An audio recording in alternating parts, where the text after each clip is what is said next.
Lundi, les autorités de la région autonome ouïghour du Xinjiang en Chine ont tenu une conférence de presse. Elles ont déclaré que les mesures antiterroristes qui ont été prises étaient dans les limites de loi et que celles-ci ont rétabli la stabilité et stimulé le développement économique du Xinjiang. Les autorités ont invité les victimes et des témoins d'attentats terroristes passés à partager leurs histoires. La conférence de presse survient alors que l'Occident ravive les allégations longtemps réfutées d'un prétendu génocide dans la région. Avertissement, certains téléspectateurs peuvent trouver les images dérangeantes. Des images inédites d'attaques terroristes au Xinjiang des années 90 à celles des dernières années ont été diffusées lors de la conférence de presse. Les responsables du Xinjiang ont déclaré que de 1990 à la fin de 2016, plus d'1 millier d'attaques terroristes ont été perpétrées par des extrémistes, tuant des centaines de policiers et de civils innocents. Mais avec le renforcement des efforts de sécurité et de lutte contre le terrorisme, il n'y a eu aucune attaque terroriste depuis 2017.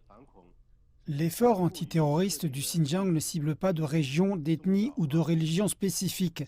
Nous avons équilibré entre clémence et sévérité et nous avons utilisé à la fois la prévention, l'éducation et le salut. Grâce à la lutte contre le terrorisme et la déradicalisation conformément à la loi, nous avons efficacement éliminé le terreau du terrorisme et freiné les activités terroristes au cours de la dernière période. La population ouïghour a plus que triplé, passant de 3,6 millions lors du premier recensement national de 1953 à plus de 11,6 millions lors du 7e recensement national en 2020. Ces chiffres réfutent l'affirmation de l'Occident prétendant un génocide ouïghour.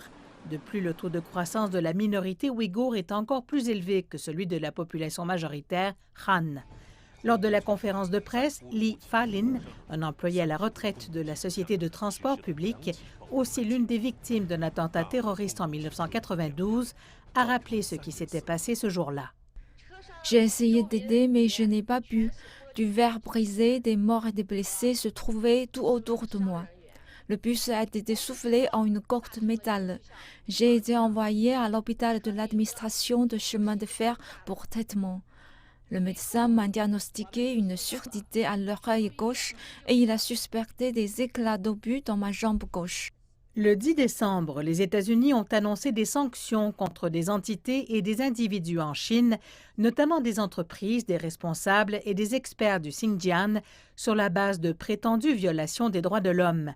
Les responsables du Xinjiang ont rejeté ces sanctions. Le Xinjiang n'a jamais eu peur des sanctions. Toutes les sanctions sont vaines.